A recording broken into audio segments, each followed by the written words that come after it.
you hate the thought of working past 55 or 60? Do you hate not being able to live the life you deserve today? Do you hate not knowing what your financial future looks like?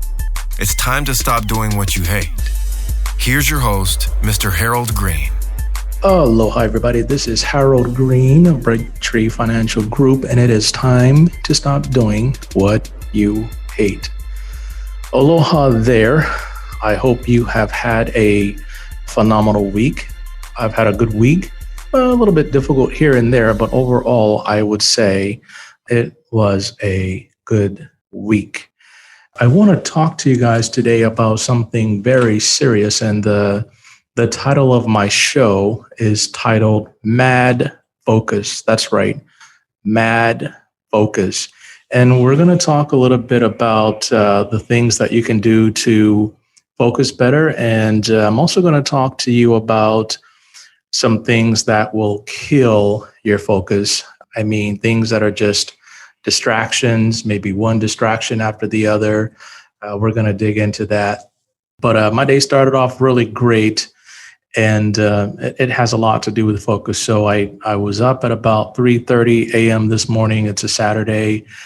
Usually Saturdays are the last day of the week for me. And I've been in a routine for years where I wake up super early Saturday mornings, get some things knocked out, get my little Bible study done, get my gym workout done. And because the workout has a lot to do with the focus, it clears my mind.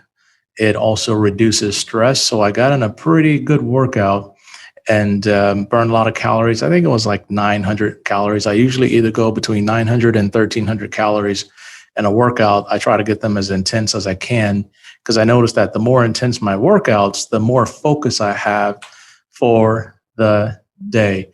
You guys ready? We're going to get into this show. 1, 2, 3, let's get it. Focus for me is a very difficult subject and topic to talk about.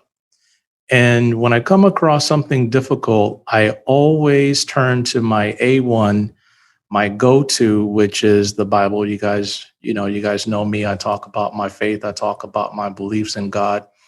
And because it has served me extremely well, even from when I was a kid. And I'll tell you guys a little story about when I was a kid and how I became a fiduciary advisor. I think it was what I was meant to be. But at the same time, there are events that have happened in my life that have shaped me into become a fiduciary advisor, that have bumped me along the path. And it's led me to where I am today. And that was when I was a kid. My mom would always take me to church. My family was big in church. They had, prominent roles in church. And so they wanted all of us kids to get involved. So I was in choir. I mean, I just kind of we were like church rats when we were kids.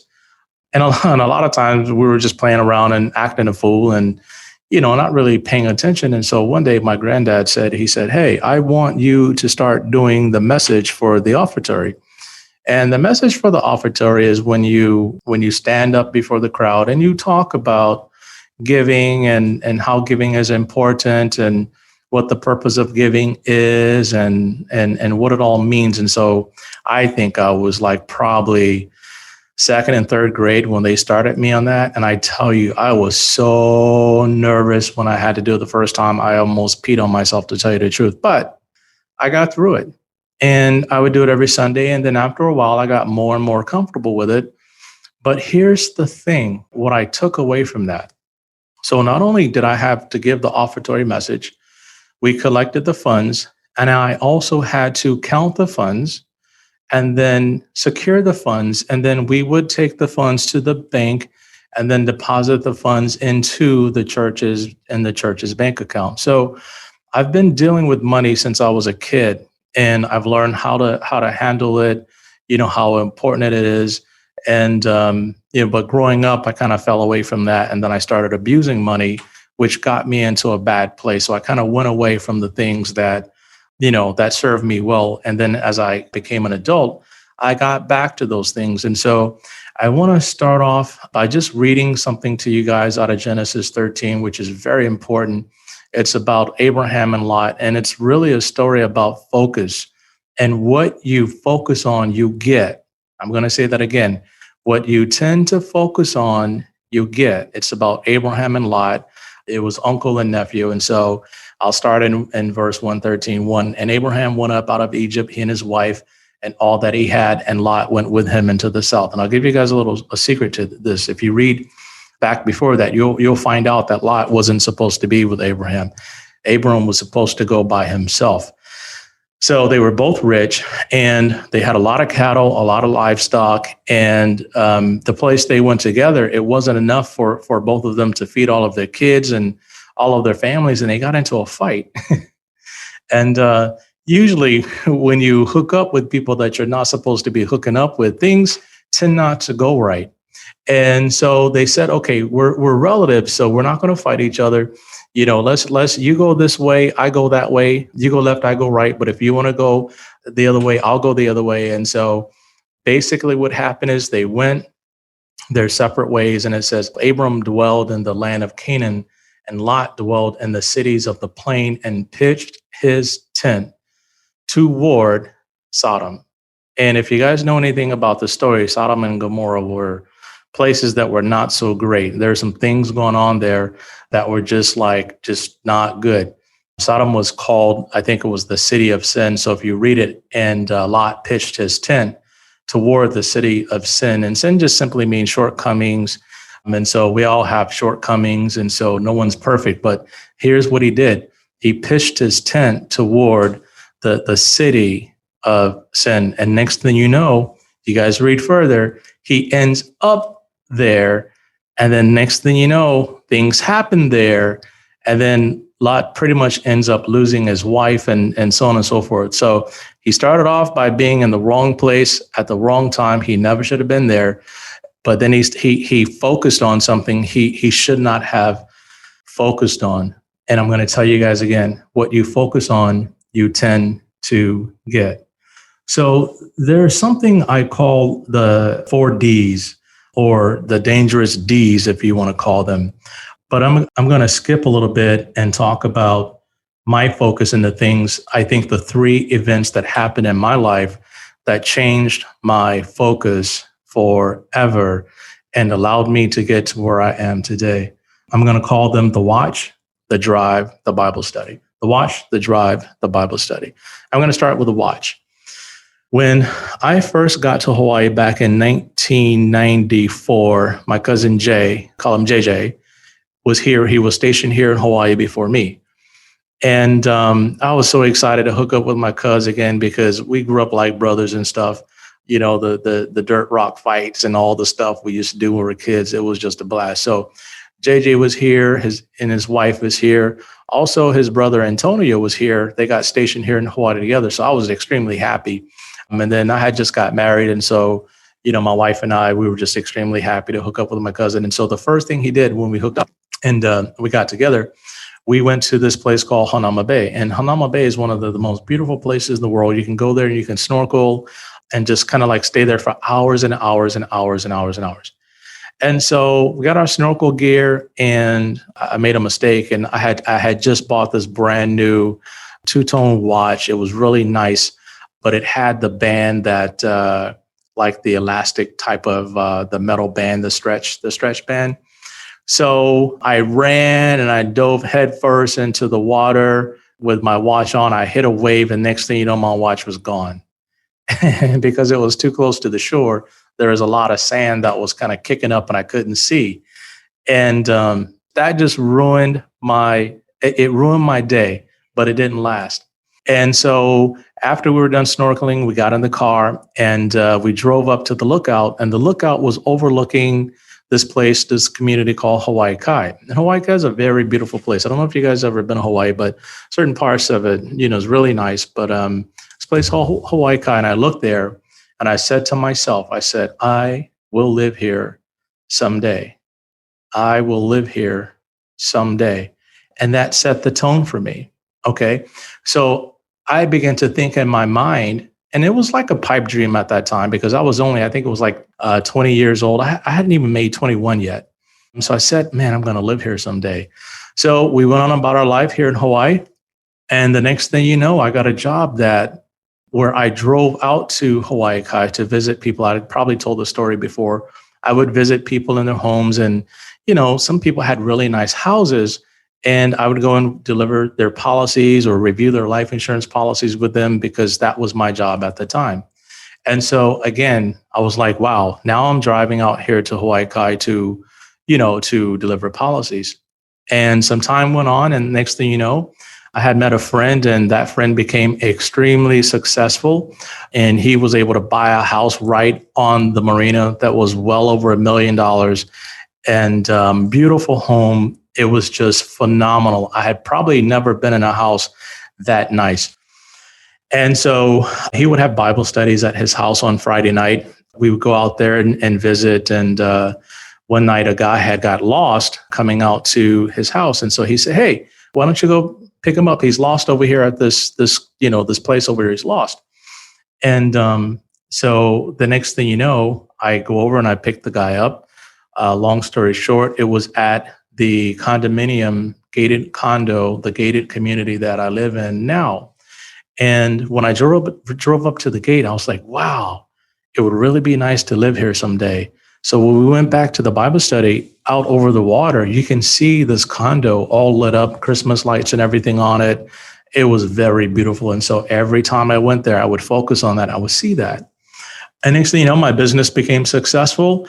And then we were able to move out to that area of Hawaii Kai community. In that community, we first rented a condo, a townhouse. And then the next thing you know, we're putting in an offer on a place in this gated community. And we got up to the gate, and I was like, wow, this is crazy. We're about to go in here and look at a place. And one of the things that came to me was, Harold, you don't deserve that. Why are you even looking here? But I said in my mind, why not me? And anytime you're facing something and you think you deserved it and you've worked hard for it, you got to say to yourself, why not me? Okay. And so we went in, we looked at it, we put our down payment down, and we did everything we needed to do. And it was hell, but we actually qualified for the loan, and we got the place. And that just started me off on a whole different trajectory.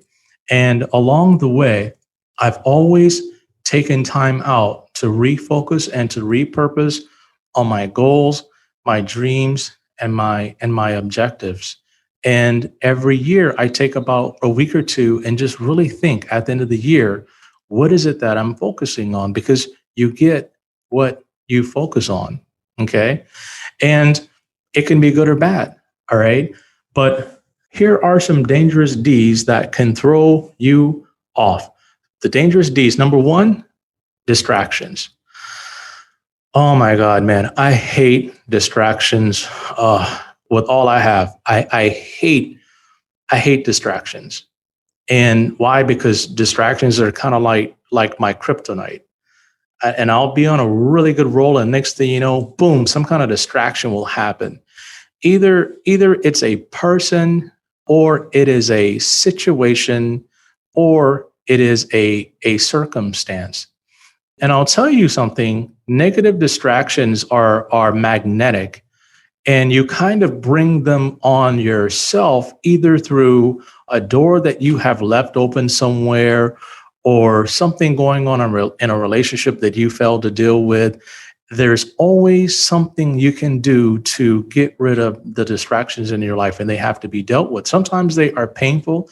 Sometimes they are family members. Sometimes, it could be a friend or something. Distractions can just come out of nowhere, but you have to learn how to handle them. Sometimes you have to rock the boat before there is smooth sailing. I know it's painful, but I'm going to tell you something. Out of all the great people that I've studied, they have one thing in common. They all know how to deal with distractions.